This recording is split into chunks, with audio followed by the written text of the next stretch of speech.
plenary speaker for this morning, Professor Tan Tin Wee from the University from Singapore, and he is going to talk about the future of supercomputing in Singapore. Now, Tin has had a huge impact on the development of supercomputing in Singapore. He's been a practicing academic at the National University of Singapore since the internet's emergence as a global network, and he's introduced the internet to the masses, minorities and disabled communities, and also to government and enterprise. He's worked to bridge the digital divide, build high-speed network generation links between Singapore and the US, and pioneered internet services and applications to showcase the incredible potential of the internet throughout multilingual websites, e-commerce applications, Java applets, virtual reality VRMLs, video delivery, satellite internet, and lots more. Tin Wee continues to impact internet operations and high-performance computing in Singapore and Australasia, building green data centres housing petascale supercomputers and laying the groundwork to support future quantum-safe communications between supercomputers in Singapore. Here he'll share the last 30 years of his journey, so thank you very much. Thank you very much. It's an honor to be here, and I'm really excited to be back in the conference circuit again after the pandemic years that have sort of swept us by, and I'm really glad to see all of you here. I'm supposed to be speaking on the topic of, there's supposed to be two clickers. Right. The future of supercomputing in Singapore. And as some of you may know, I'm actually a professor, associate professor in the medical school of the National University of Singapore. So when people hear that, and they're like saying, they feel very betrayed, you know, after I tell people about what should be the future of Singapore's and that of the rest of the world. And so I need to confess up front that bright and early today, I'm actually a professor in the medical school. And that's why the talk by Lloyd yesterday sort of resonated a lot with me, rather than the HPC talks. And so I would like to, if you may allow me, to craft today's presentation in a way that I pose a question to all of you, experts in HPC. Right? What should be the future of supercomputing in Singapore? And I'm here to collect your feedback, to gather your inputs, to seek your advice and guidance on what little Singapore should be doing in terms of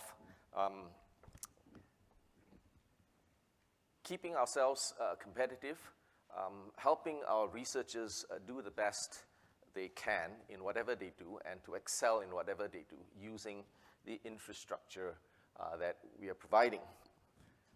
And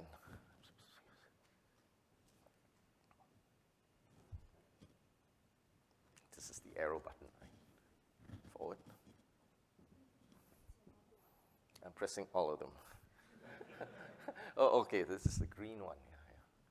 Yeah, there you are.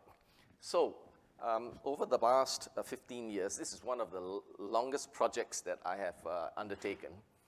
Over the last 15 years, I've been asked to help the HPC community in Singapore to move the envelope a little bit forward, and it has taken me so long. It's one of my longest projects that I've been involved in. And so in the last 15 years, we've been democratizing access to HPC.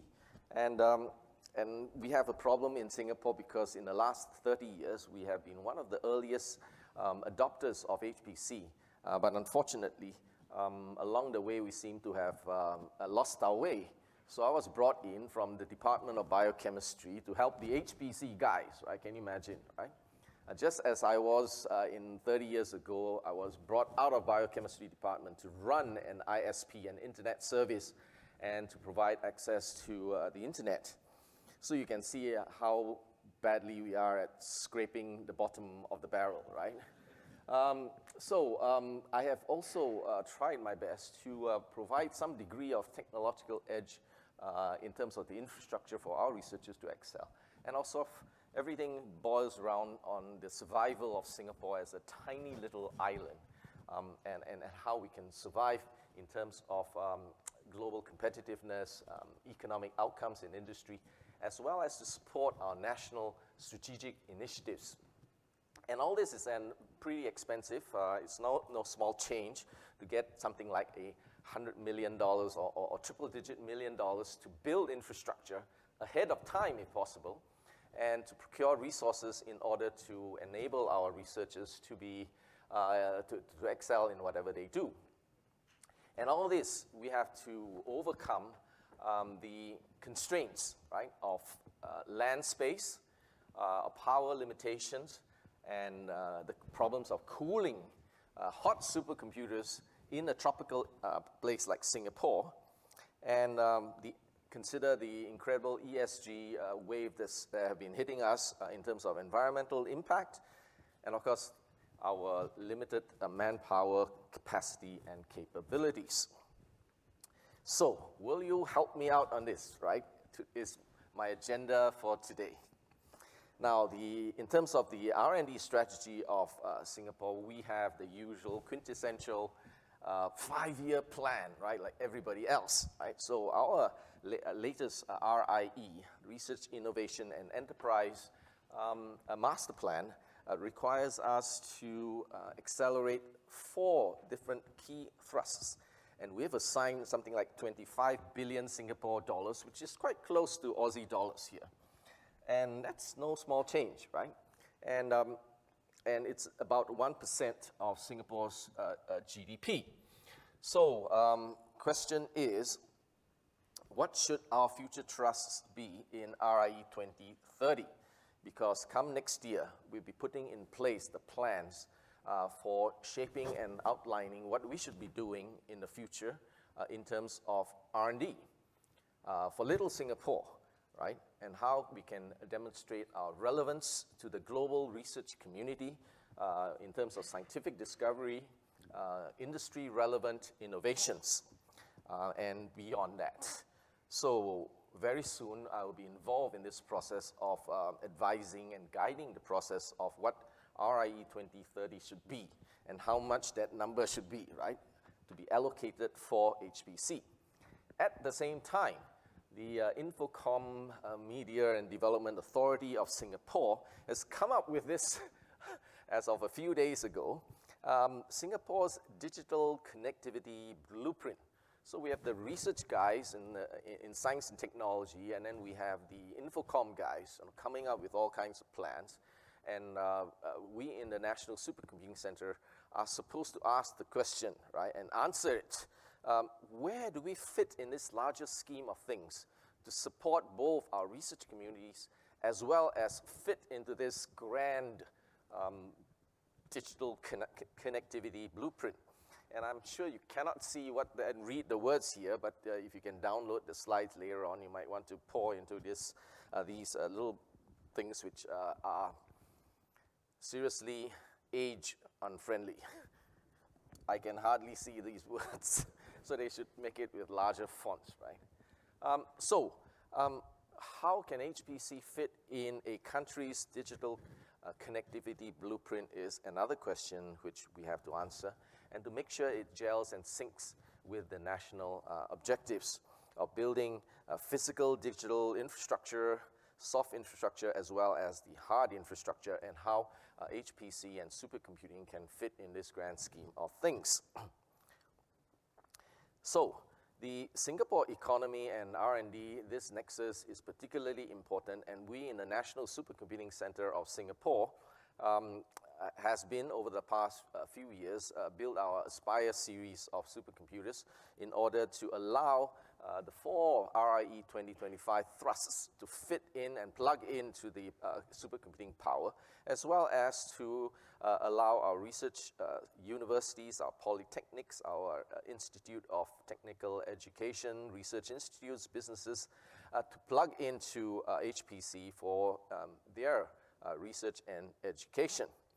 So it turns out that in 2019, we were given the mandate of something like 200 million Singapore dollars for HPC over the next 5 years. So I'm living through that process right now, right? To roll out and sign enough contracts for $180 million plus $70 million skin in the game that I have to collect from academic institutions and anyone who wants to use our HPC. And that's out of the $25 billion R&D budget, which works out to be about 1% of 1% of Singapore's GDP. So now the question arises, for the future of supercomputing in Singapore, is this kind of number enough? How much more should I be asking for? Or maybe should I cut down and ask for less going forward? Well, so these are questions that I would like to pose to you and to give me a hand in figuring out what I should be doing in terms of building a bright future for HPC and supercomputing for Singapore. So a bit about the National Supercomputing Center of Singapore, which I've been running for the last 7 years. It's funded by the National Research Foundations of Singapore's National Research Infrastructure Program, NRI, of the NRF. Right? We're full of acronyms here. By the way, Aspire 2A that you saw in the previous slide stands for, and every supercomputer has to have a proper, decent acronym, right? And in Singapore, we have fairly low aspirations. We are not up for exascale or even zetascale, as Rick Stevens here told us yesterday. And when Sean told us that his aspirations for exascale, we just immediately our hands shot up and said, yeah, we like to be in that good company of Sean and Australia. So Aspire stands for Advanced Supercomputer for Petascale Innovation, Research and Enterprise. So that's Aspire for you. And we're about to retire our first machine, which is called Aspire 1, and I'm moving on to Aspire 2, right? So I want to do Aspire 2, right? And the old machine will now be given to our educational institutions for that digital circular economy kind of thing. And we're going to give it to some of our schools, and we have to inspire these kids to really prepare themselves for the digital future. And guess what INSPIRE stands for? I'll tell you later, right? I had to use ChatGPT to help me out on the acronyms. Right, so do we have new goals besides building national level resources, high-speed networks, and providing petascale facilities for our researchers? Originally, our overarching goal was to accelerate research and innovations, but now we have new goals, new missions to support national initiatives and support industry economic impact. And that's how we can get the funds to do the GDP thing, and then 1% or 1% now comes back for R&D expenditure for infrastructure to support the 25B or maybe more in our next tranche of RIE 2030. So the National Foundations of Singapore Research Foundation of Singapore comes under the Prime Minister's office because it doesn't fit in any other ministry or government agency, and then it comes under the PM, right? And it has this National Research Infrastructure Program. And we already fund things like the synchrotron, and then we gave up building synchrotrons, and I think we have an MOU signed last year with ANSTO, right, where your synchrotron is, to use Australia's synchrotron instead of little Singapore trying to build our particle accelerators and synchrotrons for our research purposes. Why not leverage on our well-off partners and participate in your programs? So our arrangement with, hopefully our forthcoming arrangements with Sean here in his Exascale consortium might go along those lines. I don't know. I'm trying to figure that out. And if you can help me out, it'd be wonderful. We also have a National Marine Laboratory and the Singaran Singapore Research Education Network, very much like your counterpart here, our counterparts here, RNet, right? And we have lots of wonderful collaborations with them. So the question now is, should we do something like what Rick was doing, an integrated research infrastructure? Am I correct? I was watching a video clip that you gave with Hyperion guys, and you talked about an integrated research infrastructure. It's not just talking about HPC alone or supercomputing alone. We have to integrate it all the way to the huge data gathering devices that we heard from yesterday's space and telescopes and SK type projects, right? To genome sequencing farms that Lloyd spoke about, and all these data gathering stuff, right, should be integrated into a seamless platform for our research community. So it's not just Singapore's National Supercomputing Center guarding our turf, right? It has to be working together towards integrating with all kinds of resources, including my favorite idea that I had many years ago to create that robotized wet research lab and have it seamlessly connected with the dry research that we've been talking about. And I can imagine carrying out research at the speed of thought, right?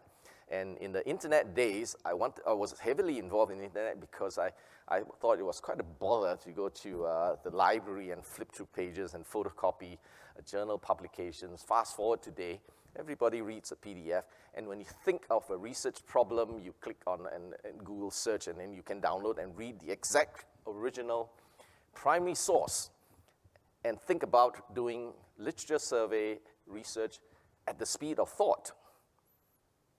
But if we imagine that we could integrate the lab robotized framework together with large data gathering, space telescopes, and so on, and integrate that into a research platform, we could actually carry out research, real wet lab research and dry lab research, computational analysis in an integrated manner at the speed of thought. And that's quite a frightening thought, isn't it? And especially now that we have chatbots like AI systems that has been the craze lately.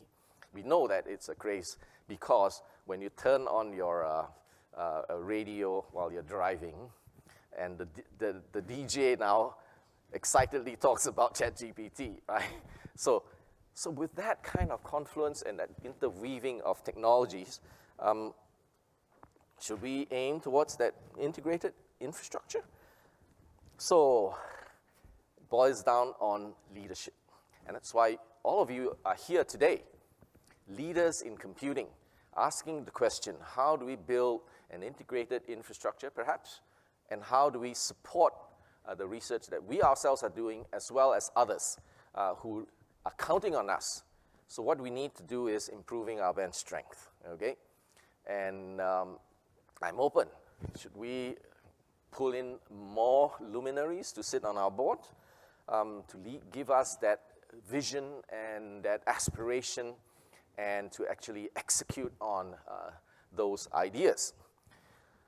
So let's take a look at the journey of supercomputing in Singapore. It's been a long journey, as you can tell. In the 80s, we started.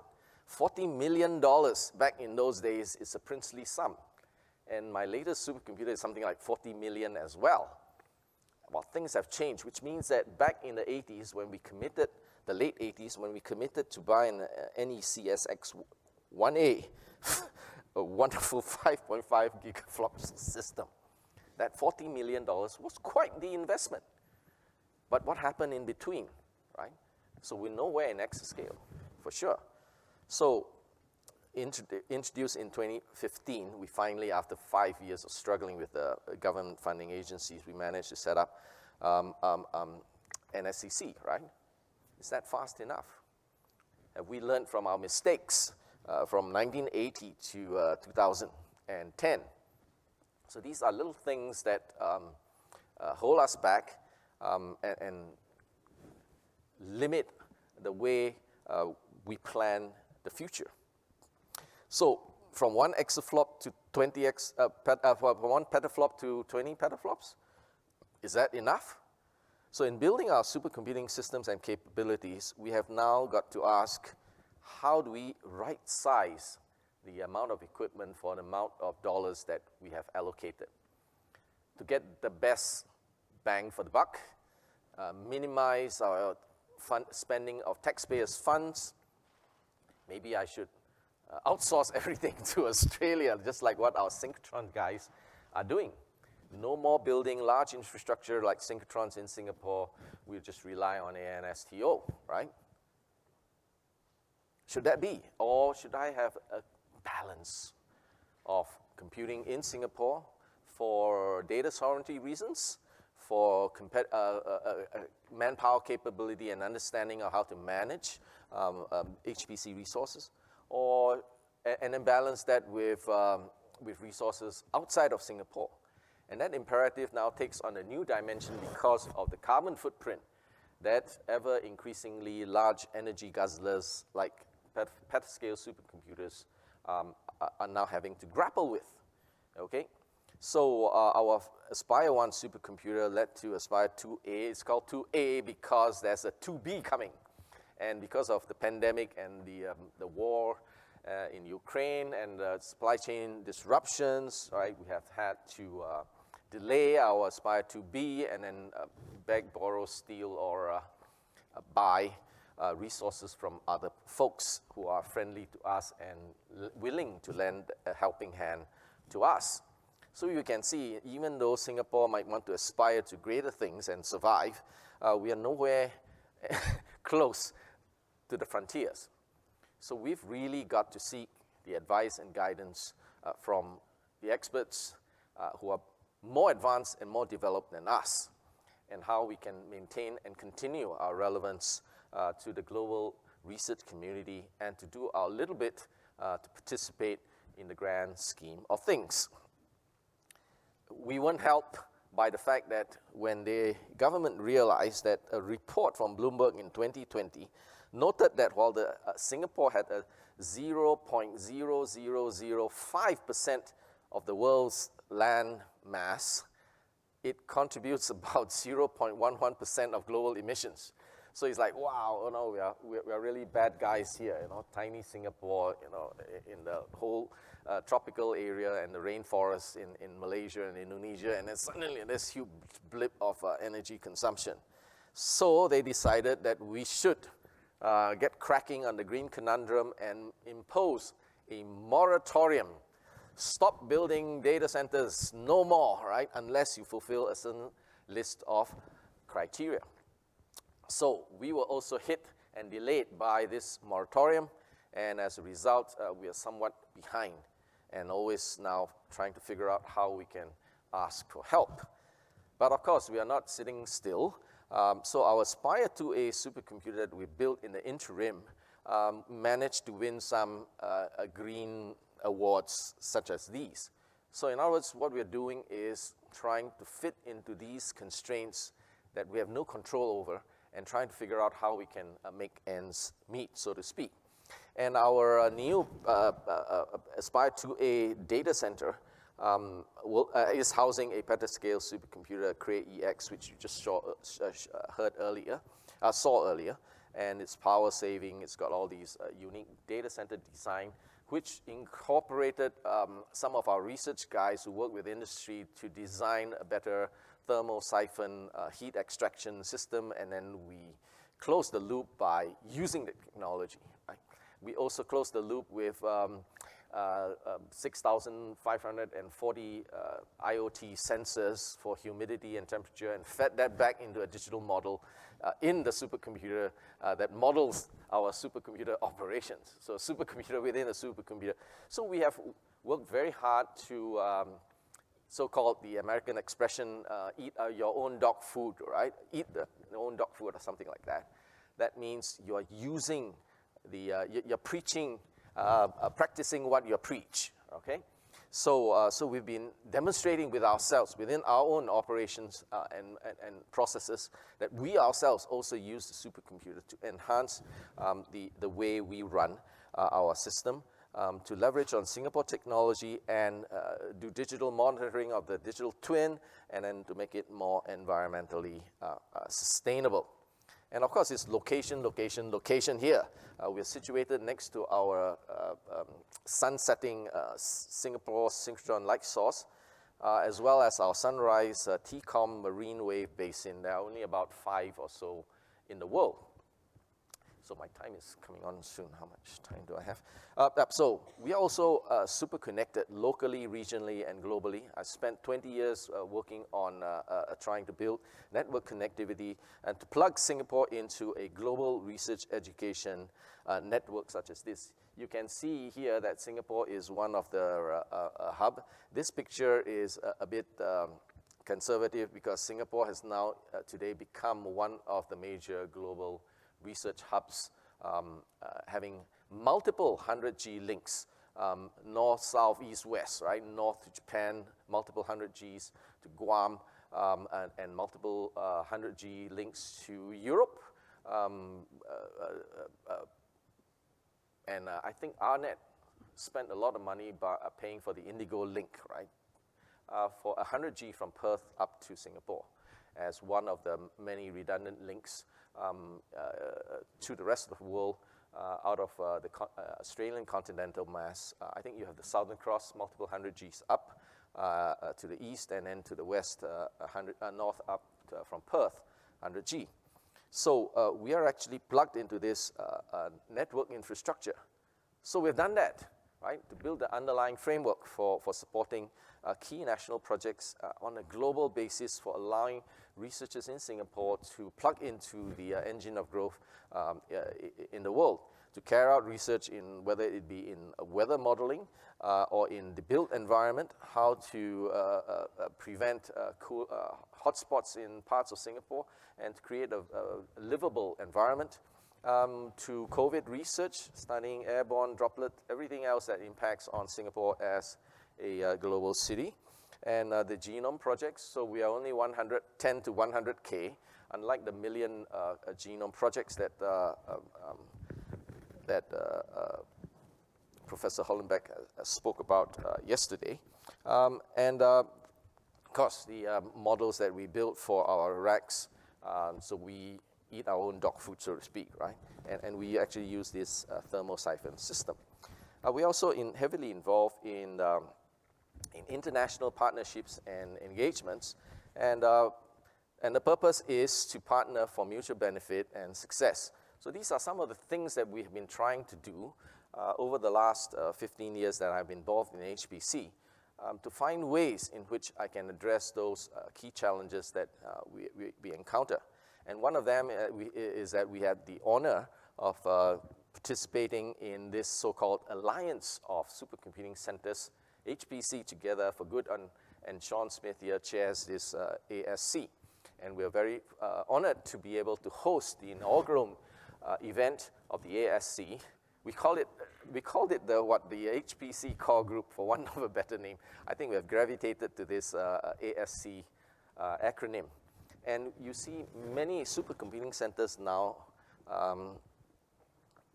sharing the same vision of understanding that we need to work together as a global community in order to provide the best computing infrastructure for our research communities. So that international partnership of HPC centers includes folks from Finland, Kimmo Koski, our good friend, those from Ireland, from KAUS in Saudi Arabia, NCI, POSI, Poland's Poznan, Riken, the Fugaku guys are there. Satoshi sits on my board. SDSC, the San Diego Supercomputing Center, Frank Worthwin is very keen. He attended our opening inaugural meeting. And of course, our ASEAN friends from Thailand, the Thai Lanta system is already operational. So we got together this international partnership of HPC centers to figure out whether we could, over the years, create a trajectory so that arc of HPC in the world might bend towards greater collaboration rather than isolation, rather than competition, rather than working against each other. The entire research scientific endeavor is all about endeavors without national boundaries. It's all about researchers collaborating with each other regardless of race, language, or creed, or national boundaries. So it's important for us to understand the drive behind what we are trying to do. It's not just, oh, well, yeah, you got spare CPU cycles, give me some or sell me some, right? It's about creating that larger movement of minimizing or reducing or eliminating barriers between different peoples of the world and tapping on their brain power, tapping on their talents, tapping on their aspirations to do better things, to do good for the global community. So we have signed multiple MOUs and engaged in bilateral cooperation in order to carry out that vision, right, of supporting our researchers. So we also have this has resulted in call for Fugaku projects. So our friends in Japan have given us 1 million note hours free of charge for our researchers to use the Fugaku system, which at one stage was the world's fastest supercomputer, and they did it twice, okay? So we are actually enjoying the help of our more and better endowed colleagues. So we also talked to the Finland guys, Kimo, and they have also indicated that there's a possibility for 1 million GPU hours from Finland, and I think Mark Stickles is somewhere, right? Where's Mark? Yeah, he also indicated to me that he might be able to help us out somewhat. So that little red dot known as Singapore relies a lot on international partnerships, and that's why I'm really grateful that you have invited me to speak here and bright and early today to share with you our need for international partnerships, and that we are seeking your input and your guidance and your wisdom in order to help Singapore achieve its aspiration just to survive, right? In a very complicated, complex, and dangerous world going forward. Tiny countries can be easily obliterated at the blink of an eye, and so we are not taking that for granted. So these partnerships help us develop HPC capabilities for all in our communities and our collaborators internationally. So we participated in doing some of the legwork to run a Supercomputing Asia conference. We felt that a lot of supercomputing centers with higher-end, cutting-edge supercomputing power are round about in Asia. So we have that regular SC event in the US as the premier HPC event, and then we have the ISC, which just is largely based out in Europe. So maybe we can do something together in Asia.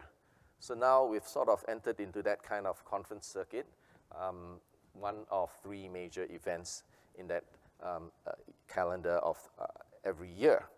And it's co-organized by HPC centers from Singapore, Japan, Australia, and Thailand. And you can see why we decided to do this, to have a collegial approach towards bringing talent, bringing leaders together, just like this meeting, right? To share our aspirations with each other, our vision of the future.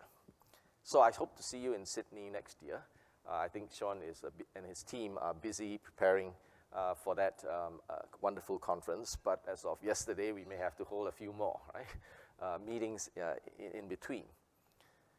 So one of the benefits of such meetings is that when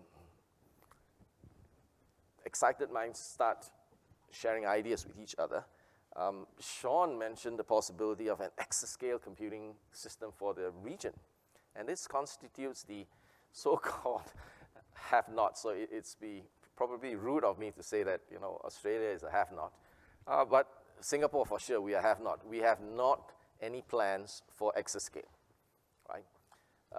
China has, the US has, the Japan have executed on it, and now the Euro HPC are driving forward with their own exascale plans. So what about the rest of us, right? No one country, other than these big guys, have the resources to be able to build an exascale, nor the capacity of their researchers to use an exascale system all the time. We may need it for a couple of days, here and there, and so forth. So it stands to reason that we should come together and work towards the possibility of embarking on the path to exascale computing for the region. So I was very excited when Sean proposed this, and immediately my hand shot up and said, yeah, why not we do that? And then I hope that Sean, over the next few months, will be able to map out that path that we want to join you guys in and have Singapore avail ourselves of some of that exascale computing for the region that has economy of scale, optimized use, zero carbon emissions, which is a big problem for Singapore, right?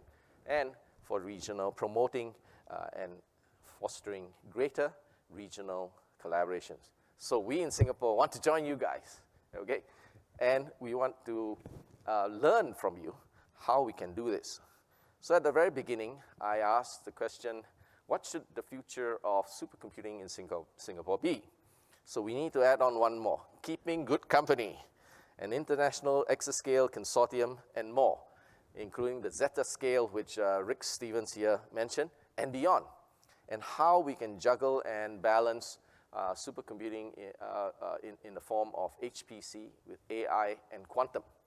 And our National Supercomputing Center now has been designated last year to be a national quantum computing facility. But we're only talking about toy qubits of below 10 qubits that we're going to fool around with, to get our hands dirty. But we're nowhere near the cutting edge, right? And so we are trying our best to figure out how, by keeping good company, like all of you here, that we can not just jump on the bandwagon, but right on the crest of that wave of change that's going to hit us. So, in a Q&A session, I hope you can tell us what we have not done and we have not done right, what we should stop doing. We want to know, and we want to fix it soon. So with that, thank you very much for your attention.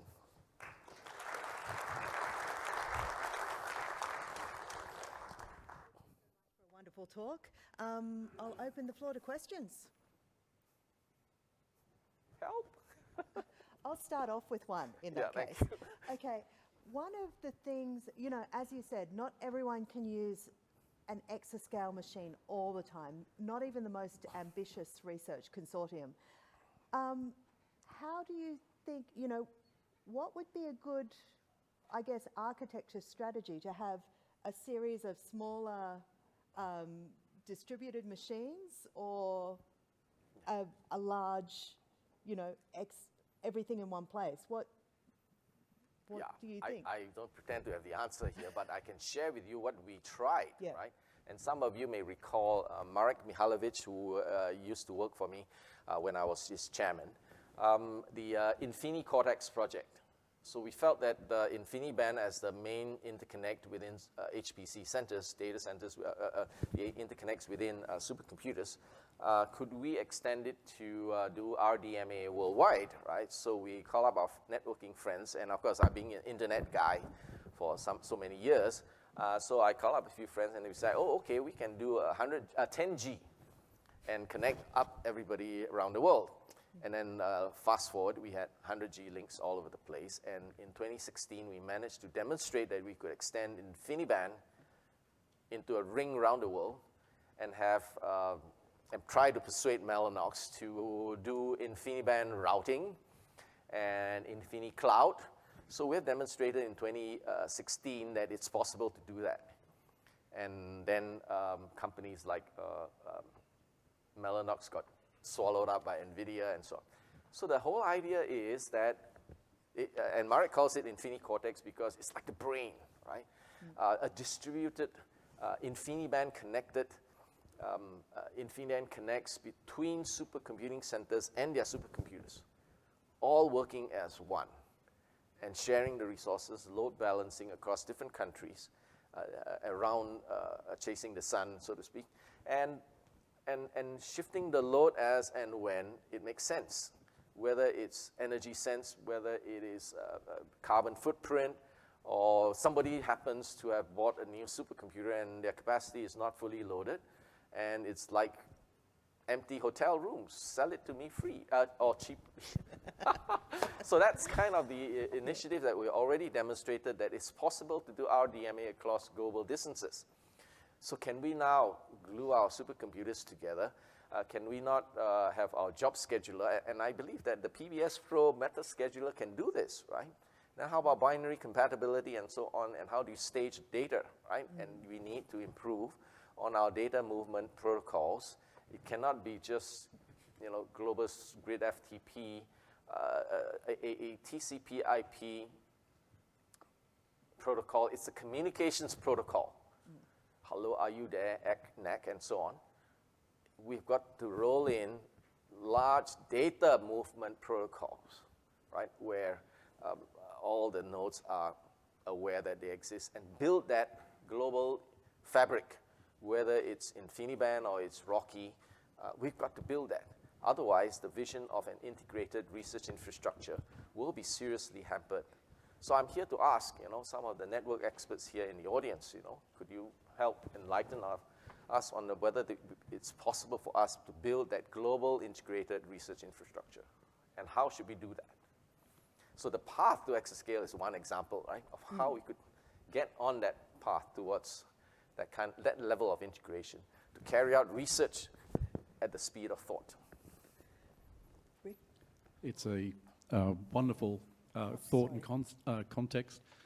Thank you so much for bringing an excellent view of supercomputing in Singapore and the challenges you face. My question to you is, in the theme of regional resource collaboration and bringing in, the exascale concept together, have you thought about how you would then deal with crisis situation where you can leverage that compute resource, even just within Singapore's infrastructure today? Because obviously we've had challenges in the past, COVID.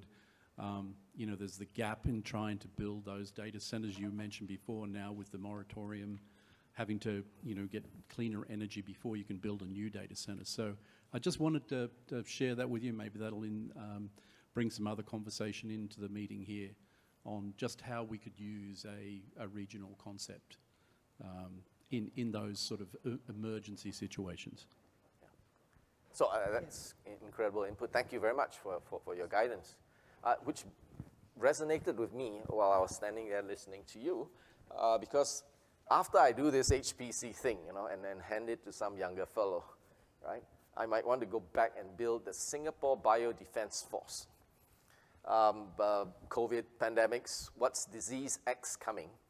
And that certainly, that kind of biodefense agency has got to rely on advanced network connectivity, immediately exchanging data and information. In fact, there should be a biosurveillance system, right?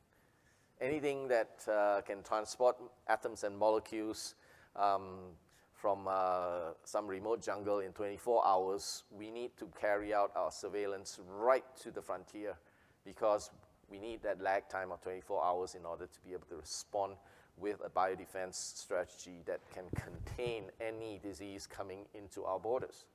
And Singapore is a air hub, is a sea hub, and whatever hub you want to call it. And we are immediately susceptible to anyone catching Nipah or Hendra virus infections and then coming to Singapore, and then from there disseminate throughout the world. So we've got to build in that infrastructure to support biodefense, whether it is naturally emerging diseases, or it's bioterrorism, right? Okay. Thank you. One very quick question. We're running a little bit behind time, but I have the mic, so I guess I can ask my question. So it was a great talk. You had AI up there in the list, but we didn't hear too much about it. So what role do you see your center playing in development of AI for science, say, in Singapore? Do you have a sense of if that's going to change the class of architectures or the way you think about the center? Yeah, as I said earlier, I don't have the answers. I'm looking out for you guys for the answer, but let me answer in this way, right? 8 years ago, we asked our quantum guys, right, do you need a supercomputer? No, we don't need.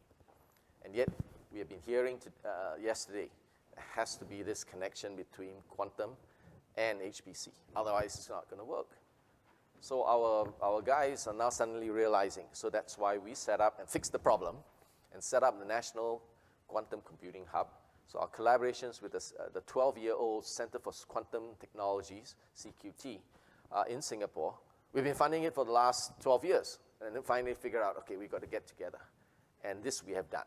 So the National Quantum Computing Hub in Singapore is starting to address this problem, right? That we need to get the quantum guys talking to the HPC guys. So that's happening. For AI, we also asked them some years back. And I said, well, yeah, you know, maybe we need GPUs. No, we don't need that much GPUs. And then there, lo and behold, fast forward today, everybody wants GPUs now in double quick time. So we've had to run faster than usual because infrastructure takes time. And we need to build the data centers that are green enough to fill that gap, right? So in the interim, we're asking for help from all of you out here. So it's a case of us trying to anticipate what the needs might be, or even help shape the way the AI community or the quantum community is going forward. But you're not going to ask that question from a biochemistry professor, right? You need that depth and that connectivity and that network of experts like you guys to be able to have a ghost of a chance to have success. So that's what I mean about keeping good company, you know. If you don't have that capability and understanding, that depth of understanding, right, in that field, then it's going to be, it's going to be a tough act here. And I take it from my experience with the internet, right? Same thing, right? So we are doing that for HPC now, and I'm here standing here asking for help, yeah, and asking for your vision, your leadership, your guidance, and to see what we can do and how we can do it better, and to learn from all of you through your sharing in this conference, and to, you know, pick a few bits of your and pick your brains and, you know, pick up a few nuggets of wisdom. Thank you. Thank you. I think with that, it's a very good time